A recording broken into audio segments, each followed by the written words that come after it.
Sir కట్టకూడదు. ఈ campus school కట్టకూడదు. నిలబడవి close చేయండి sir. చూసారు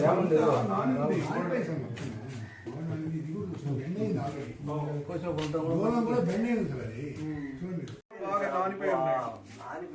చూడు ఇక్కడ పుచ్చిపోయి ఆల్రెడీ మీరు ఏం సార్ అది సపోర్ట్ వేసాడు దానికి. యాక్చువల్లీ పక్కన వద్దు సార్, దయచేసి క్లోజ్ చేసేయండి అంతే.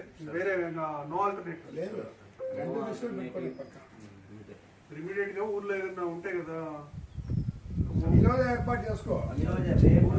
రేపు ఇల్లు చూసుకొని రాకూడదు. ఒక్క కూడా